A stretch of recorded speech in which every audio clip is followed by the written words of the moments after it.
I'm proud of you for sharing the experience. I'm proud of the growth you made. And I also admire that you're able to share your story with others Mm-hmm. because you don't know how many people you can impact by just saying a little bit of what you went through and how and what resources you use to help you heal. Yeah. Luckily, the Army has covered all of that for me. All of my therapy has been fully thanks to them. Hello, I'm Tijani Musa. And I'm Yasmin Musa, and this is how we're doing it. Welcome to How We're Doing It, a podcast where two first-generation immigrants authentically share their American experiences with fun and education. Suppose you're new here, welcome and thanks for joining us. If you've been with us since day one, you are our A1 and we appreciate you. Visit howwe'redoingit.com to learn more. The details will be in the show notes. So, Yasmin, tell me what we talking about today. Today's topic is around therapy. Okay, Because, we are huge proponents you already know. of all types of therapy. All right, to help us with the discussion, by popular demand, once again, we have my sister-in-law in the house. She is a mom, also in the Army. We're talking about Surgeon Zib. Welcome back. Welcome back. This is the third time we have you in the studio. It's always a pleasure to have you here. How you feeling today? I'm good. I feel good. I'm excited for this topic. Awesome, awesome. So, Yasmin, we're talking about therapy because, people that have been listening to the podcast for quite some time now, we've always talked about premarital counseling, and we are convinced that premarital counseling has been very crucial to our relationship from since the day of the premarital counseling to not being married, a little over 5 years. We think that premarital counseling play a huge role, and so since then we've been advocates and basically telling all of our friends that are looking to get married or being in a serious relationship that thinks that it's gonna go to the next level. We've been able to encourage them to seek therapy in any way or form, and especially if you're about to get married, we are strong advocates for premarital counseling. How you feeling from the days of premarital counseling to now? I mean, premarital counseling really set a good foundation for us in our marriage in general. But I'm also a huge proponent, and I think both of us are, of seeking therapy on your own. If you're struggling, really not relying on your partner. Right. To release all the frustrations and all the things that are going on. There are some times where you do need to seek just a professional opinion, somebody unbiased, someone you can talk to that can give you strategies and different ways to cope with what's going on. Yeah. And you can do this, by yourself, or if you want to do it with a partner, whichever way. But we always say that your partner isn't there to fix you. Your partner is there to support you going through whatever you need to fix when it comes to like traumas, your past traumas. Your partner it's not the responsibility of your partner to fix you. So you have to take that, effort yourself, the initiative to try to work on yourself. Yeah, definitely. And just so people know, we do have some trigger warnings that some topics that are going to come up today that we just want you to be aware of. For example, sexual assault, suicide, and domestic violence. If these are topics that, are triggering for you, you can stop listening, or you can, come at a time where you feel like you might be ready if this isn't a good time for you. All right, let's do this. Let me add to that. Let's give the National Suicide Hotline phone number right now, and then as we progress, we would also mention it maybe towards the middle and the end of this episode. And that number is 1-800-273-8255. So that being said, let's bring in Yeni. Yeni, talk to us. How you feeling, and what are your thoughts around therapy? Also a huge fan. I have been through quite a few things throughout my military career, in my marriage, my previous marriage, and during my career, I was impacted by something huge that completely altered my life and career. And then you know, little things here and there that I definitely feel like I put therapy, like I put it off for so long. Mm-hmm. I think you guys came to me around like 2019 and you guys were like, yeah, we think you need something. Mm-hmm. And around the time, one of my superiors that was very close to me, he committed suicide. So that was already impacting me. And then I went to New York and I processed human remains from COVID in a warehouse for a good 2 months. And it was back-to-back missions that led me to just go completely numb. And right after that, I was like, okay, I'm going to start therapy. But then I was given the opportunity to advance my career, and I saw a goal, which was to get promoted, and I completely put therapy again on the side. And I was like, I don't need it. I'm fine. So, you know, certain things were getting kind of like stacked on top of each other. And then after I got promoted, I, you know, celebrated that. But then I ended up being sexually assaulted at my base. Full R word that completely, you know, altered my life because I had to get moved. It started a whole investigation. And you guys know I was stationed 2 hours away from home. So I was home every weekend. I was able to see my son every weekend. And then unfortunately, because of that, I had to move to Texas, to Fort Bliss. And there, I think the first month was the hardest because it was very new to be away from you guys. It was very new to be away from the family. And then processing everything that had just happened. And then a few months later, they tell me, okay, you know, this happened to you. So we suggest that you start a group therapy for the sexual assault. And there, you know, I went every single day for 4 hours.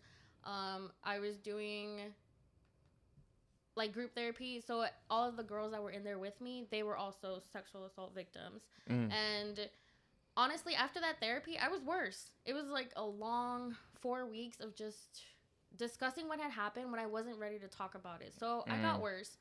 And then I gave up on therapy. They suggested that I, you know, would continue my individual therapy, but it was hard to do that and also work and, you know, to focus on healing. So then again, I paused, and then around maybe a year after that, it was so much that I got reckless. I got reckless with my career. I got reckless with my life. And I got to the point where I no longer wanted to have a life. I no longer wanted to be alive. And so I knew that was the breaking point. Once I realized that, you know, not even the thought of my child was like letting me, you know, to keep holding on, then I realized, okay, I need to go back and I need some help. So I set up my appointment. And as soon as I set it up, the first day that I went and I talked to the provider, they were like, yeah, we don't trust you to go home. You know, I was in there sobbing because I was finally like admitting to all these things and letting everything out. And they were like, yeah, we need to escort you to it's a behavioral health hospital over there in El Paso. And I had no other choice but to say yes. I went in uniform and everything. I showed up and it was a complete like reality check because it was scary to be in there, to see others and what they were going through. I think that going to that and landing at that place was my biggest motivation to just get better and feel better and be serious about it, because up until that point I wasn't serious about it. So then after that, I got, you know, discharged from the hospital, and I started another group therapy. And this time it wasn't just sexual assault victims. It was different people in the military that were struggling through different things. It was kids, you know, struggling, being away from home. It was older, like sergeants going through marital issues. It was young couples like having marital issues or being single moms. Like everyone had different things to talk about, but we were all struggling mentally. So that's what united us. After that group therapy, I felt like it was a big help. I definitely felt a little bit more healed, but I definitely knew that I needed more work. I needed to put in more work to feel 100% better. And then after that group therapy ended, I did individual therapy, which to this day, like I'm still doing because, you know, I always have something to talk about. I feel like I've healed from certain things, and I feel like I still have a little bit more to heal from, but I'm definitely better, and it's all thanks to that. So 100%, like, I recommend some type of therapy in whatever point in your life. Wow. First of all, I want to say that thank you for being so strong and brave in sharing and recapping this story, because it's safe to say that, whenever victims are recanting or retelling their stories, it's basically you reliving those moments and those memories, or those incidents that happened to you, and for you to sit here and having the strength to be able to tell the story and sharing the story to motivate other people to seek help. That is admirable, and that's strength, and that's brave. And I just want to say that first of all before we continue on. Thank you. I think, yeah, this is a big test too. If I'm no longer super upset and crying, then It shows I've healed. Yeah, it shows you've healed, you've grown from that experience. And I mean, I think, being your sister, seeing it from the outside, there was worry there, right? Mm-hmm. Yeah. And I've always shared with Tijani how my phone, when I go to sleep, I put it on do not disturb. But the one person I can't do that to is you. So if you text me, if you communicate with me, my phone is always on. No matter personal mode, sleep mode, all the things, like, you are the one person that can reach me, because I had a real fear for you. Mm-hmm. That I was going to lose you. And it's not about me. I know. But the biggest worry was obviously for Leo, Mm-hmm. my nephew, and what that would mean for him. How could we continue on? And I mean, it wasn't until recently that you shared with me how hard, How deep that and went. how deep that went. Mm-hmm. And that was, it was a shock, because I was like, wow, like, that the whole time I thought, like, okay, I know she's struggling, but I think she's okay. And I didn't even realize, like, the depth that this went to, Mm-hmm. and how you really had to pull yourself out of that deep space to be where you are now. Mm-hmm. And so, just from the outside looking at you, I'm proud of you for sharing the experience. I'm proud of the growth you made. And I also admire that you're able to share your story with others, because you don't know how many people you can impact by just saying a little bit of what you went through, and how and what resources you use to help you heal. Yeah. Luckily, the Army has covered all of that for me. All of my therapy has been fully thanks to them. Even the hospitalization, like, never had to pay any of that. So luckily, I've been able to heal thanks to the help of that. Yeah, it's crazy because I'm glad that you had the resources, because the we didn't want, because from what I'm hearing, it sounded like you actually reached rock bottom, as they would say, when you were admitted to the hospital, and that's when you realized that this is way deeper than just surface level depression or sadness or trauma. And I'm happy that you took it seriously, and I'm also happy that money and resources were not like an obstacle for you, and the environment where you found yourself, you had access to resources, and you had access to help, and because if you didn't have access to the help, then you would have to think about, okay, how am I going to pay for these things? And then you would use that, okay, if I don't have the resources, if I don't have the money, then I'm just going to incur a lot of debt, those type of things. Sometimes those hold people back from seeking help. And the fact that you had the resources, you had the environment, the supportive environment in your workspace to help you get to where you are today is very, very good. And I'm happy that you were able to capitalize on that, and you continue to work on yourself. Thank you. Yeah, and even thanks, like, to my unit, because they were very patient with me. They gave me the space to go to my therapies. They never questioned it. They supported me when I needed it, and I'm thankful to the leaders I had at Fort Bliss for that. Yeah, so I have a question for you. Let's start with the questions here. Okay. So now you've gone through that experience, right? I'm sure on your day-to-day work, either through work or just on your day-to-day living, you might encounter what could possibly be perceived as triggers. When that happens, what are some of your coping mechanisms? Well, for sure, there's triggers all over all the time. Right. Social media, anything. But I think for me, here I go panicking. It's always the unexpected question. But I mainly just think about like, because I picture what I was when I was bad. And it was me crying, not eating, literally like alone in my bed. And then I picture what I am now, which is thriving, eating, exercising, being happy with my You're family. eating a lot now, like yeah. back then, I couldn't even focus on the time I was spending with my family. And now, like, I literally, like, treasure every second with you guys that I do have with you guys. So Yes. I think it's just, keeping myself mentally, like, present and not like, if I picture how bad I was, that's my focus to not go back to that. Wow. Yeah. Okay. That's your motivation to continue, right? To hold yourself accountable. Not so much motivation, because I'm thinking like, I'll have an answer to the question, but I'm thinking like, you just use that as as a reminder, right? Motivation could be like, maybe from my point of view, right? Motivation could be something that's bigger than you.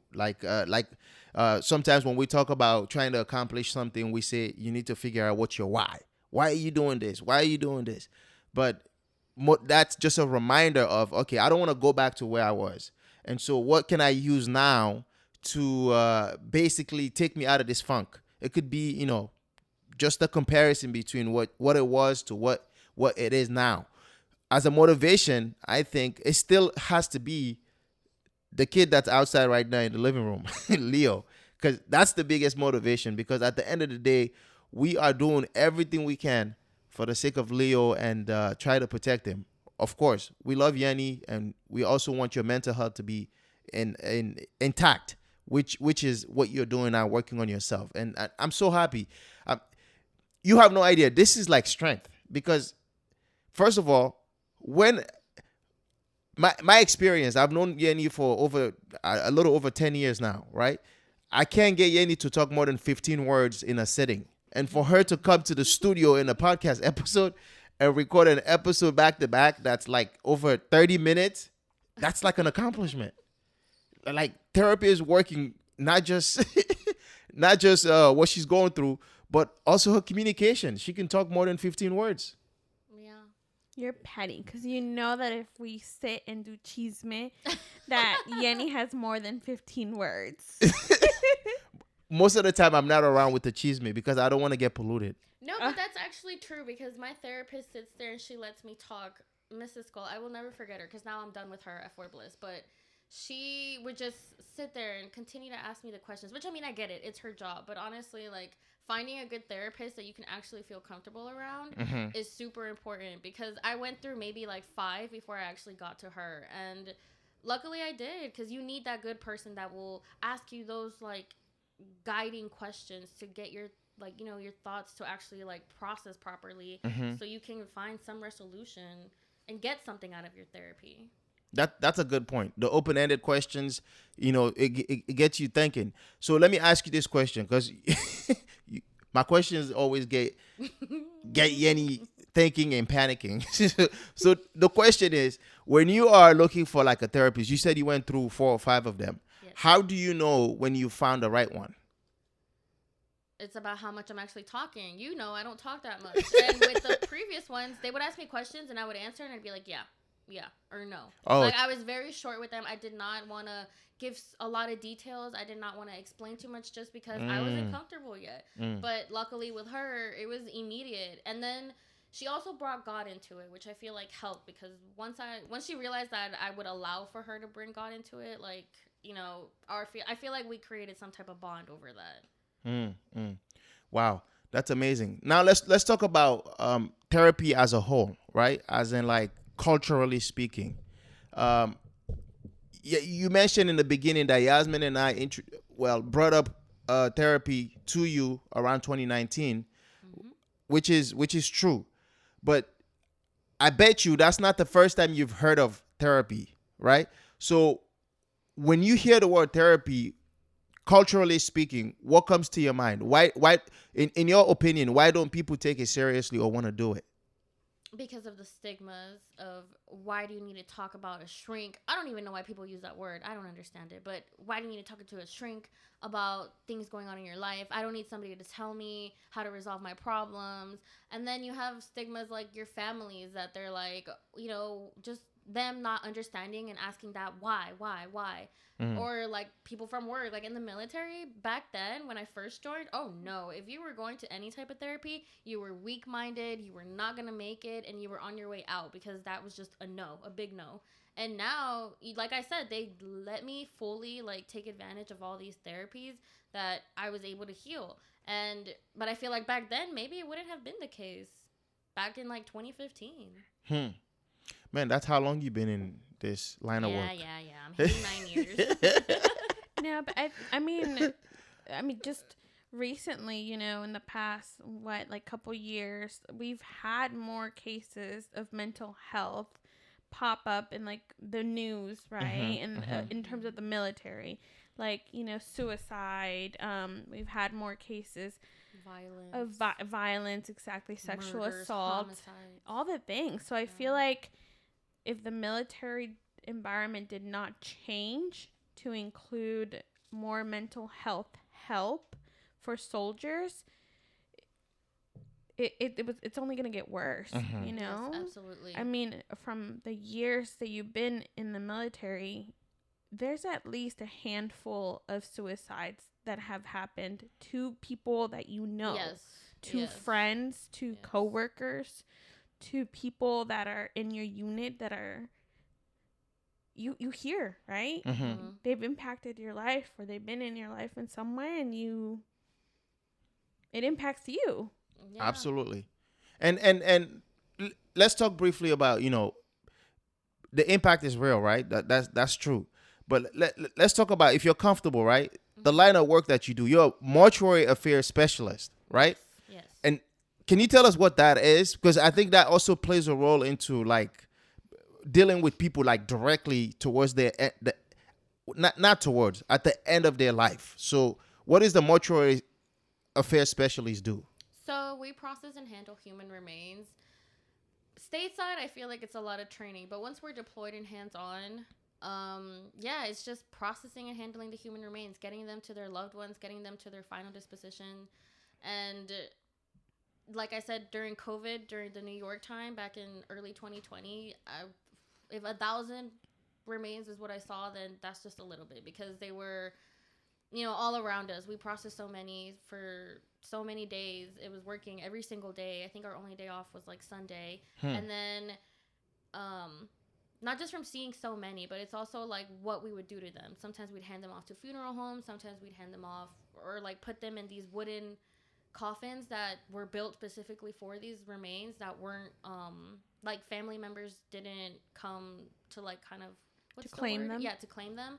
So they were just buried on this island that they created specifically for those remains. Wow.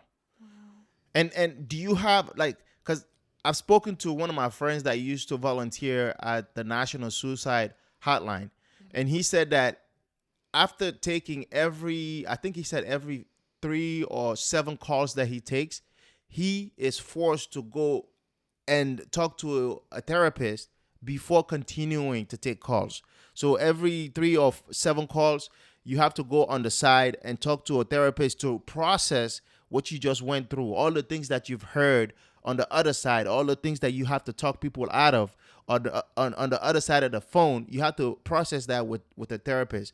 Does your line of work have anything like that? Because that is a very, very tough specialty. We do. So even from the very beginning, if you can't handle seeing the human remains, you can switch jobs.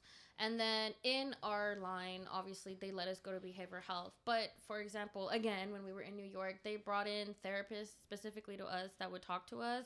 We would do a survey every single morning stating how we felt, not just for COVID reasons, but also mental reasons. Because as soon as a flag came up that you weren't feeling okay, a therapist would come to pull you out to speak to you. They even brought in these like therapy dogs to the hotel that we were staying at. And they were specifically for us to just pet and feel something other than feeling numb due to seeing so many remains. Okay, that's good. That's good to hear. I didn't know that exists. That's a really powerful thing to I've have. heard of therapy dogs. Yeah. Yeah, the they're really therapy dog. helpful. Yeah, I've heard of therapy dogs, but I didn't know that they will pull on the side to process what is going on real time. Because during those times when she went to New York, those were very, very tough time during the COVID. Yeah. Yeah. Well, everybody was stuck at home. You were basically working nonstop. Yeah. And, processing all the remains. Yeah, it was 12-hour shifts every day at that warehouse. Yeah. One big thing that I appreciate that you brought up is that through the military, these services have been covered for you. Because a lot of times, one of the big reasons why people don't seek therapy is because of the cost. Unfortunately, sometimes insurance doesn't cover it. And I've personally been in the case where if they cover it, it's very limited. And so therefore the therapy in general feels very rushed. Like we only have a certain number of sessions with this therapist and after that my insurance won't cover it. So I kind of need to process things quickly. Oh, wow. And I don't like that aspect of it. Yeah, I wouldn't either. That's really unfortunate. I feel like you can't heal properly that Right, way. Exactly. Yeah. And if it's rushed, you almost don't even want to open up too much because it's like, well, I know we're about to end, so what's the point? Right. That's a good point. It's like having a substitute in school. You know that they're not gonna come back tomorrow, so you want to misbehave. I think another big point is, we touched on it a little bit. You mentioned how it took you a couple different people to find the right therapist. I think for some people, it's like it's just that, like the fear that they won't find the right person. Fear that, like, where do I even start? How can I talk to a stranger about these things? Exactly. But sometimes a stranger is the best option out there, honestly, because they're very unbiased to what you have to tell them. They don't know what's going on in your life. You can tell them however much you want. And based off your body language and how you react and what you're feeling during that conversation, like they're able to ask you those questions that need to be asked to see how you're actually feeling about those things. Because something that you could say is bothering so little could actually be bothering you a lot bigger than you actually think, but you wouldn't know until somebody asks you deep into it. Yeah. Wow, that's good. I've seen people actually opening up. For example, if you're on a flight, people tend to tell you all their problems Their whole life story. Yeah, because they know they won't, the chances of them seeing you again is very limited. Or you are at the park or something, you meet a stranger there, and they want to tell you all their life problems because they know that they might not run into you anymore. It's crazy. And if you take that same kind of approach to a therapist, I think it's helpful. Just, keeping in mind that, this is a person who is unbiased and try to be as objective as possible and tries to help you, and they're trying to hear you out and hear whatever is going through in your life, and they're going to be objective about it and try to give you the best professional take in solving that issue. It helps. And another question that I have for you, right? We've talked about different elements of seeking help. So now, where are you now in the process of this whole therapy journey that you're in? Where are you now currently? How are you feeling? So, I'm good. Honestly, definitely during my time in Poland, I completely paused. We did have behavioral health captains out there that were available at all times. They would schedule you to talk to them. But there was a little bit of rumors going around that other soldiers, other medics would find out the information of these soldiers that came seeking the help. So they would get, the full chisme. And I was like, yeah, I'm not putting my business out there. And it was a very small forward operation site that we were staying at. So I didn't want to risk it. So I fully waited till I was back at Bliss. And I immediately made my appointment again with Mrs. Skull. And then technically your unit is only assigned to one therapist, and I wasn't assigned to her, but I asked for her because I was like, I need to continue my work with her. I improved a lot. And luckily, once I went back this time, we talked about, I finalized my divorce, thank God, and I was able to, kind of like close that chapter out. And then talking more about my son, being a single mom. And it got to the point where I told her, yeah, I don't know what's going to happen with my life. Like, we'll see my next appointment, what comes up. Yeah. That's good. Did you think that the break that you took while you were in Poland, did that affect your continuation of healing? So only during my time in Poland, I felt like I had no one to actually really open up to the way I wanted to. So I was struggling bad over there again. It got pretty bad around the holidays because I wasn't around you guys and we were lonely over there and miserable. But once I came back and, I got back into the mode of being on my own, independent, seeing you guys like every 2 weeks, it easily started like going back into healthy Yeni, healthy mind, healthy body, all that. It was more like a situational. Yeah, for sure. Which, unfortunately, like, situations like that really do affect me. Like, being away from home and having limited conversations with you guys, yeah. Yeah. I mean, we, outside looking in, we were able to tell, like, you were calling Leo less, for example. And that's how I knew, okay, like, she's struggling. Because I know you and I know when you're doing well, that's the first thing you want to do. Yeah, we're chatting. Yeah. Exactly. Yeah, that's true. They don't hang up. We're always on FaceTime or just chatting, and I don't know. Keep just checking in. I feel like it's almost like therapeutic when we talk on the phone. Yeah, we just vent everything out. Literally. Yeah. I hear about everything bad that Tijani does. Yeah, at least I don't hear it. And my mind is sharp. All right, so Yeni, we know you have some questions for us. What's your first question? So, okay, my first one is to you, Tijani. Because I really want to know how... Okay, so you said you did your counseling with Yazmin prior to you guys getting married. Have you ever done any on your own? No, look at you. Okay, look at you. Now I'm panicking. All right, so already some of my life story. I grew up basically in the middle of a civil war in Sierra Leone, and we came to the U.S. as refugees, and we've been in the U.S. going into 19 years now. Therapy is something that I've talked about with my brother Abdul, because he and I we talk a lot, and he more so than me.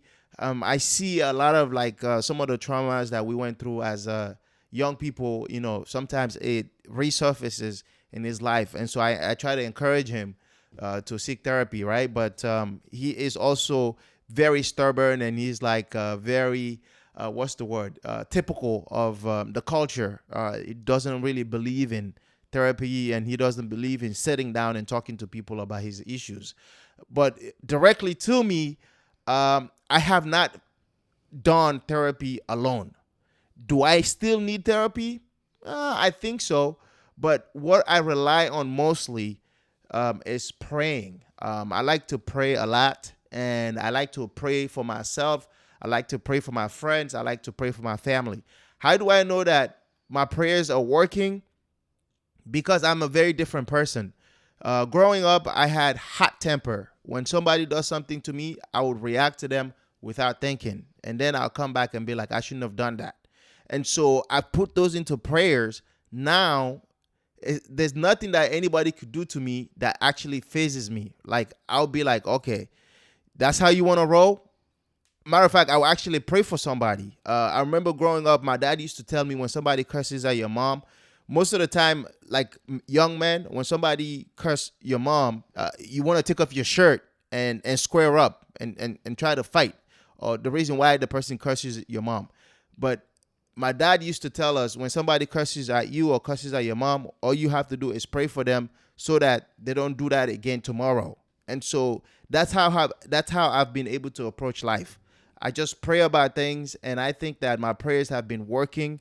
And do I have triggers? Yes, because to this day, I don't like guns.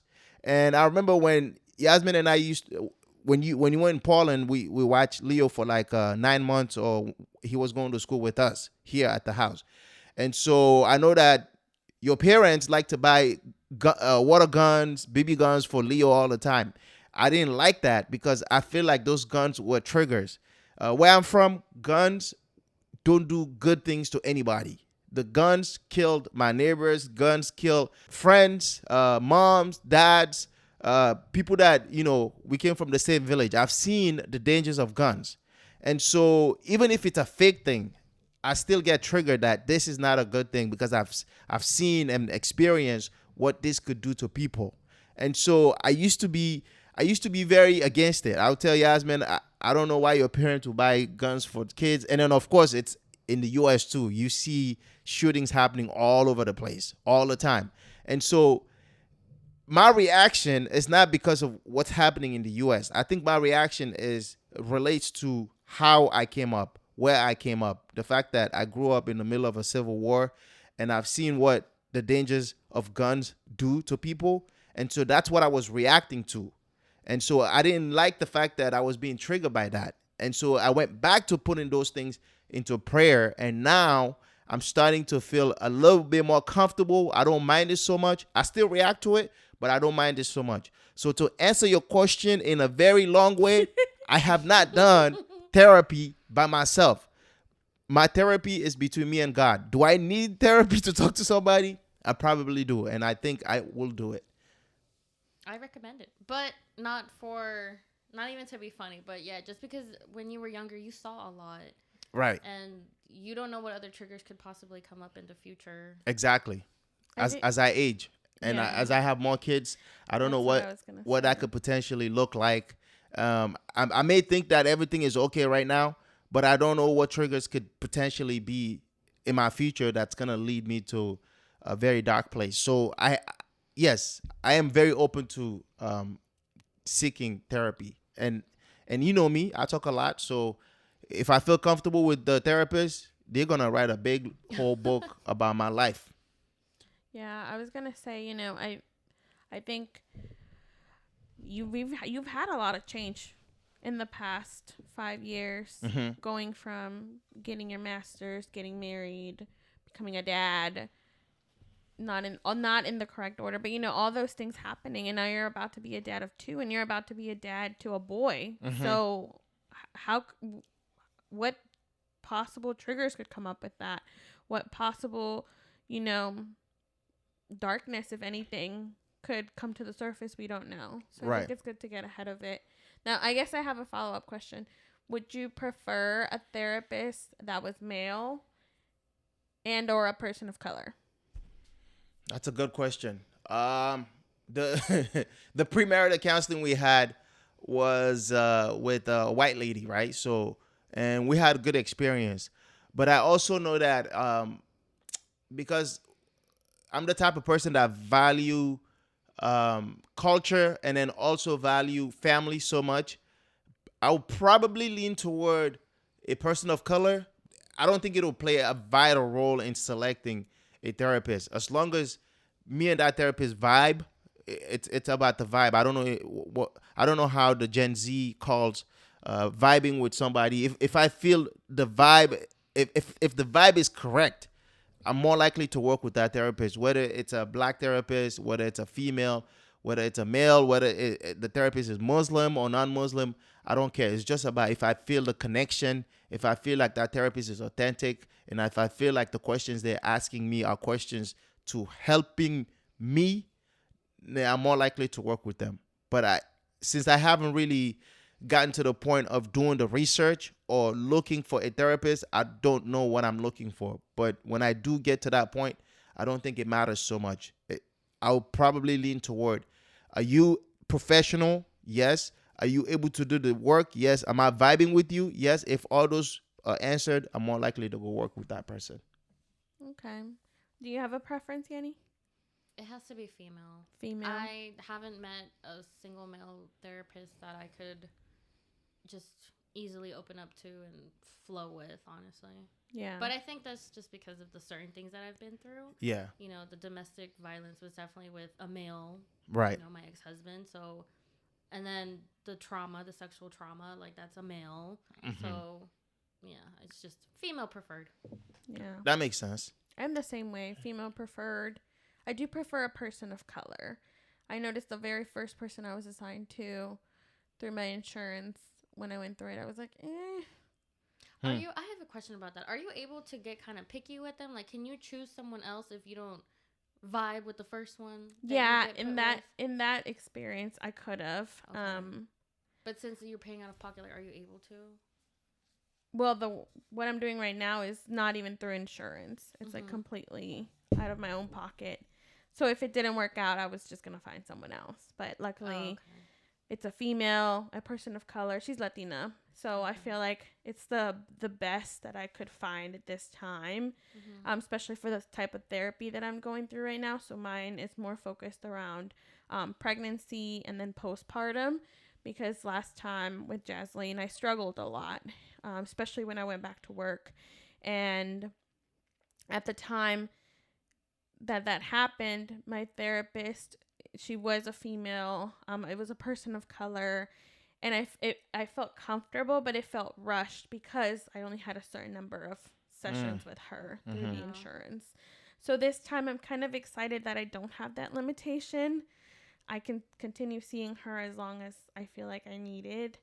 And I'm going to take full advantage of that as long as God provides and I can, cover the cost of that. I definitely want to, continue to do that because I've already seen some really good positive results and I've been doing it for a couple weeks.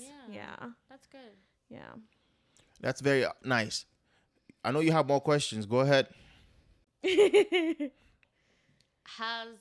Okay, so you said your brother is very he's opposed to it. He's typical. I don't know what the term is. He's probably opposed to it. Yeah. Do you think it's a shame thing? Yeah, I think it factor into all the things you described, like the stereotypes. You're weak, and he doesn't. My brother is also the same person that says he doesn't believe in doctors, so he's rather chewing leaves to heal up than taking medicine. So yeah, he's a very unique individual. It's a pride thing too. Like I think it takes like a certain level of vulnerability to open up to a stranger, and sometimes you end up telling that person more than you tell your own partner or than you tell your best friend, like you're able to get to those levels. So I think, for some people that it's scary. Like it's kind of like a fear of an unknown. Yeah. It's definitely risky. Change. Yeah, it's risky. Yeah. It takes strength to do it. And I mean, I try to, phrase it in a way that, this is, it's one thing, right? Because we're older now. So when I'm thinking about therapy, I'm thinking about myself. That's number one. But I'm also thinking about the life that I'm creating, right? With Yazmin. My kids should not, have to experience my traumas. It's not their fault that I'm damaged, right? Like I mentioned earlier, your partner isn't there to fix you. But I also don't think that it's fair for Yazmin and Idris that's coming to have to see a dad that's not 100% there. And so for that reason, I feel like I owe it to myself and to them to seek help and be the best father and be the best person that I could be for them. And so that's how I look at things when we talk about things like this. It's not so much about me. Of course, I want to be healthy. I want to be present. But I also think that it's unfair for them if I don't take the steps to be the best version of myself.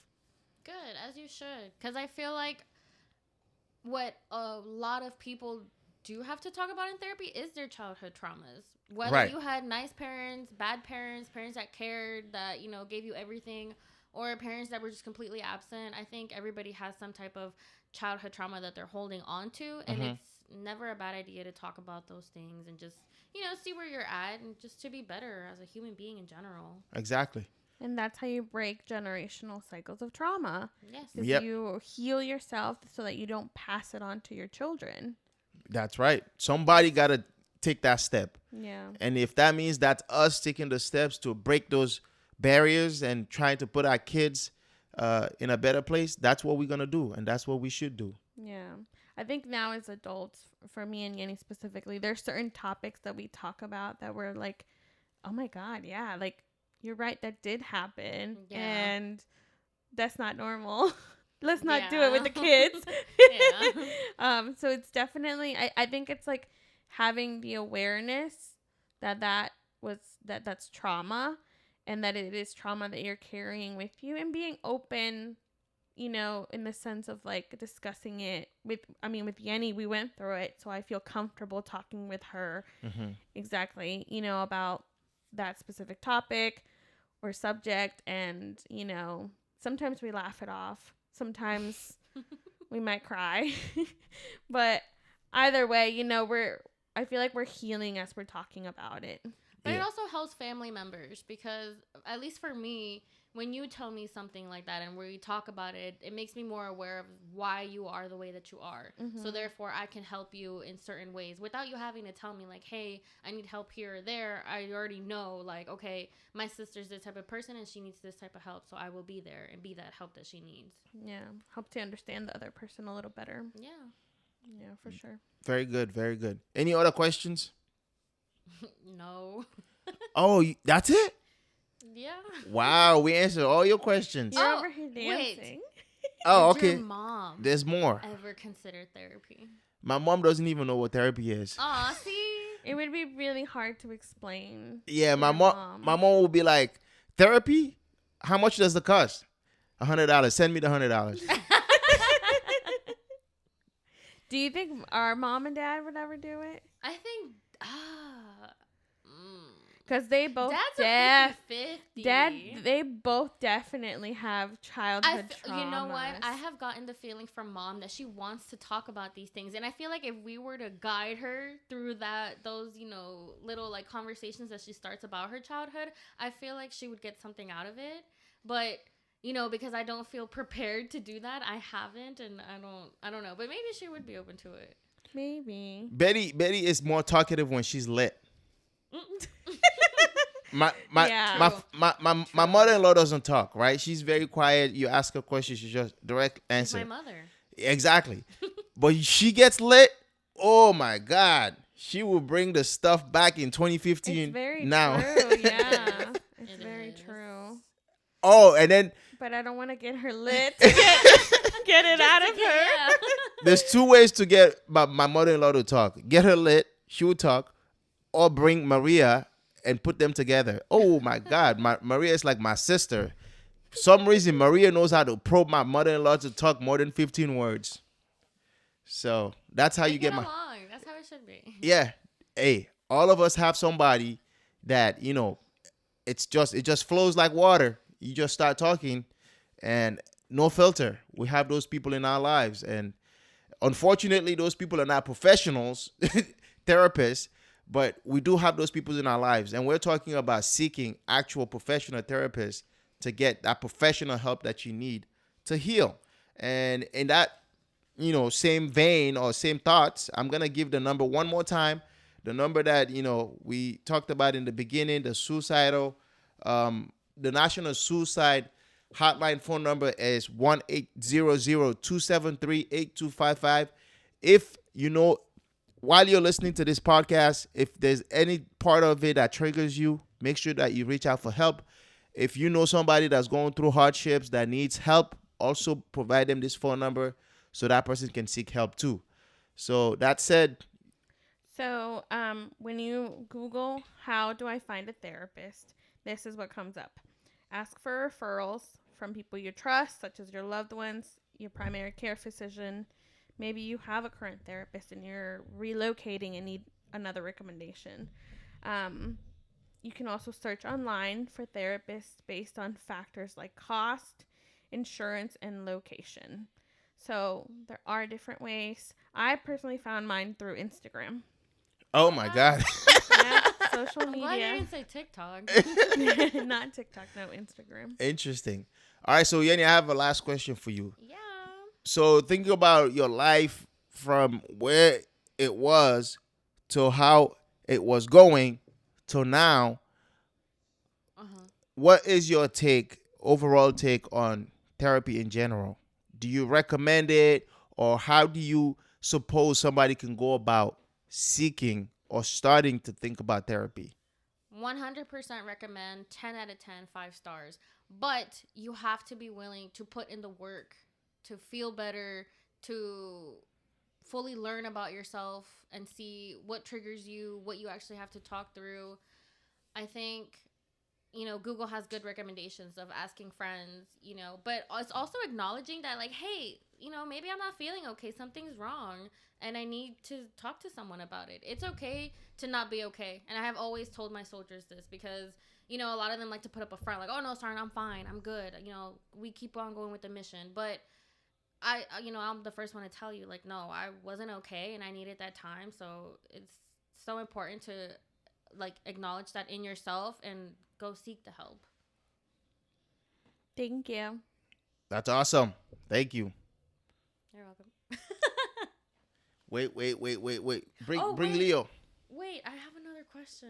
Okay, what's your question? So now, we know our parents did, certain things to us. Now that we're parents, would you guys let your kids start some type of therapy or counseling when they're young? Because I do have a friend in the military, he was going through marital issues, and they got their son into behavioral health just because it was a drastic change for their son, to see his parents split up and going from full-time parents to 50-50 parents. And so obviously there was issues at school, there was a little bit of issues at home. And I think, honestly, for Leo, just because him and I have been through so much together and apart already, and he's only 6, when we get to Hawaii, I am going to seek that for him. Mm-hmm. And obviously I will continue mine as well. But what about for you guys as you raise your kids? I'm definitely open to it. And I think the first sign I see that it may be something we need to consider, I am happy to bring it up with Tijani so we can decide if that's the best course to take for Jasleen or baby boy whenever he comes. Just because, I mean, kids go through a lot. Yeah. Like right now, you hear things, so many crazy things happen at school. Other kids are mean. Bullying, like, that's is so the reality. nowadays. Exactly. And I would not want any of my children to be struggling and to feel in a mental space where they're not okay. Like, I want them to learn to, like, express themselves. So part of it is, like, me doing the work by helping provide the language and helping them learn to, like, express their emotions. But then the other part, like, I can only do so much. And if I feel like it's something I cannot handle, I am happy to seek professional help for them, because I feel like it can only benefit them. Yeah. I don't think it's going to do any harm. Yeah. And I'm all about being proactive. Like, every school has a school counselor that is either at that campus, or they might have more than one, just depending on the district, the resources, and all of that. I'm all for, let's start with the basics at school. Sometimes these school counselors have, like, lunch bunches where they meet with the kids and have lunch with them just to see and talk what's going on. Mm-hmm. And, that it can be as simple as that, or it can be, they can actually pull them into their office and talk to them one-on-one. I'm all for taking advantage of the resources that are there at school, and then also seeking outside if I feel like my child really would benefit from more. Okay, that's good. I feel like that's setting them up for success as well for their adult lives. Yeah. And talking with them about how, like, it's completely normal if you don't want to talk to me, but, try talking to somebody else. Like, yeah. I get it. I'm your mom. You might not be the most comfortable with me or your dad, but let's try it with somebody else and see how you feel. Yeah, for sure. So, Yeni, my last question for you is... You've had like 3 last questions. My last question is there anything that we haven't asked you that you would like to bring up? No, I think we covered what we wanted to cover. All right, bring up my boy then. Leo! Speak right here. You got something to say? No. He sounds just like me. Can you hear yourself? Yes. Okay, talk to us. You said you have a YouTube channel. Give us your YouTube channel. I don't even have a YouTube channel. Tell them, please like and subscribe. I don't Go even follow on Instagram. That's right. Tell us. You always said you want to talk. Now you have the mic. Talk. And What were you gonna say, Leo? What did we say outside? Good job, Tete. no. Yeah. Just say bye. Bye bye. Why you sound like Jasmine? He wants to be her so bad. You want to be Jasmine so Do bad. it in your own. No, Do I it in don't. your own way. You don't have to say it like her. Yeah. You can say good job, Sit. Tete. Good job, Mami Yeni. Good job, Tia Tijani, or Yeah, whatever go you ahead. want to call Tell us. Good job, mommy. Bye bye. No, but you have to It's do only- all three it's of only us. Mommy, come on. No. Come on. What do I sound You're like? panicking. Like mom, like son. Literally. When I feel like when I'm talking, I feel like a robot. Yeah, that's what you sound like. All right, come on, say it. Good You have job, Tatiana. Good job, Tata. Good job, mommy. Bye bye. Thanks for tuning into How We're Doing It. We appreciate you taking the time to listen to our stories and experiences.